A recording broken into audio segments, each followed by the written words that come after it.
I just finished the Hobbit book, and I must say, I finished it on my Kindle. I didn't buy the book. I bought the book by ebook, and I must say, I loved it. I loved the Hobbit book, and it did actually soften me to the movie. Like, I saw Peter Jackson actually. If you saw my other review on the Hobbit, you'll see that I not like the movie at all.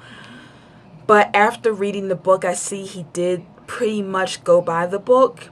The only thing that messed up his movie was that he stretched it too far. That's about it, because he did the characters amazingly. Like, I saw Philly and Killy, Bomber, Ballin, and Dixon, whatever his names. But yeah, it was just so, like, the book was awesome. But I want to say a few differences between the books and the movie.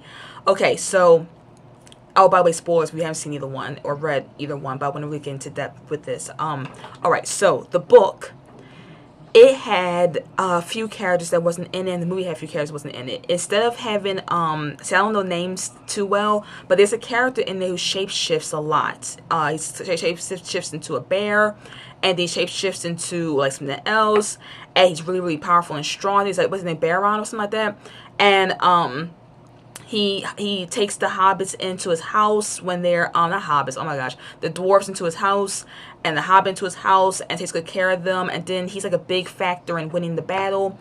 And I liked his character. He was strong and pretty cool, and that was a good section. And I don't know why Peter Jackson cut that out.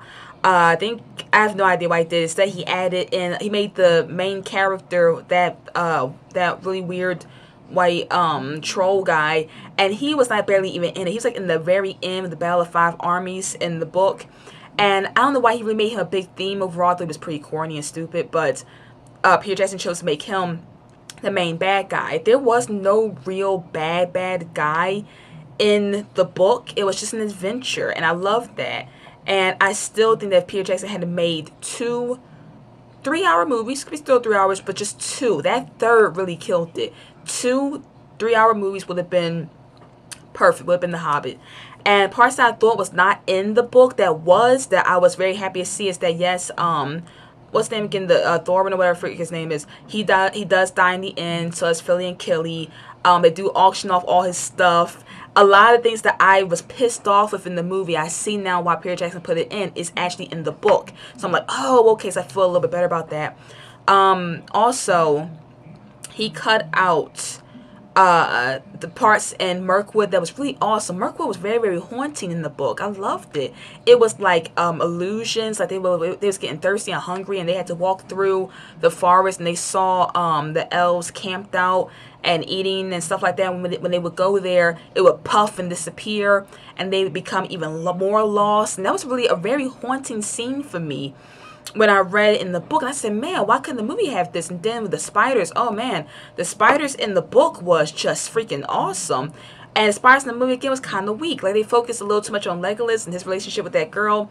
That was not in the book at all. It just had a lot of elves in it, and I could have did without it. I mean, I love Legolas, but they should really make him like a background character, not make him like the main focus, because that's how it was in the series. He wasn't even in there, so it was kind of weird making him the main focus. And it was just, the book was charming. Like, Bilbo in the book was just so strong. He was so charming, and now I loved the actor who played Bilbo. I did see him. Like, I loved it because he kind of looked like Pippin, and now I'm reading that he has a lot of Took in his family and Baggins, so it kind of was great they picked that actor to play him because he looks kind of like the actor who played Pippin, and so that would kind of explain that side of his family.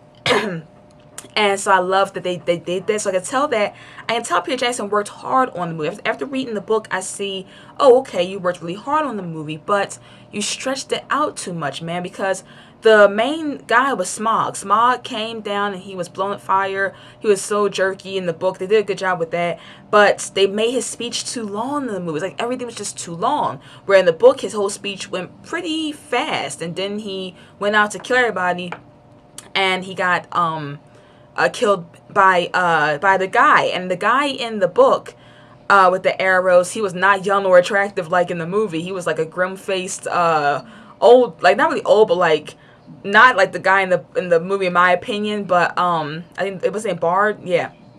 And then I loved how close. How like when Bilbo went home in the movie, he just seemed so sad.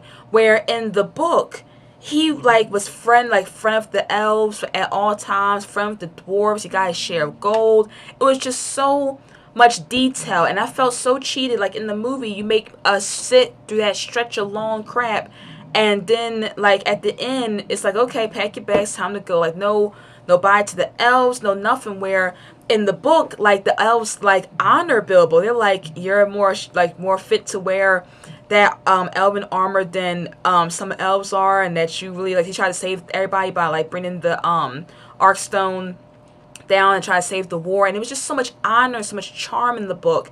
So did Peter Jackson do a good job in like costume and look? Of course, yes. I mean, it seems like that's what he's really good at, but he lost the charm. Where Lord of the Ring was charming. Whatever he did, that was perfect. I mean, I think I'll love Lord of the Ring probably forever. So I love Lord of the Ring, but the Hobbit book, in my opinion, was about 75% better than the movie, in my opinion. So yes, tell me in the comments what you thought about the book. If you read it, what do you think between the book and the movie?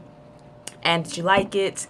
And I'll talk to you guys later. And I've done a couple of reviews today, so if you notice I'm looking the same, I did a couple of them. I did a lot of stuff this weekend, and I wanted to kind of talk to y'all for a while. So yeah, I just finished it, and then I found out that well, I think Christopher Lee Saruman died, and I was like, oh, I'm telling you guys, it was crazy. I had just finished the book, and I turned on my house had lost power, so I have just finished the book, and didn't have the internet enough, so I turned the internet on, and it said Christopher Lee Saruman. I hope I'm saying his name right. I have to look it up. Sorry if I'm saying it wrong. But it said Saruman died. The actor who played Saruman. I was like, are you kidding me? Like, that was the craziest coincidence. Like, I was like, what? I just finished the book, and then I go on the internet and I found out that he's gone, and I was just so heartbroken. But he lived to 93, and I mean, like, he had probably, I mean, his acting career was wonderful. So that's why I want to kind of do this video, like, in remembrance too.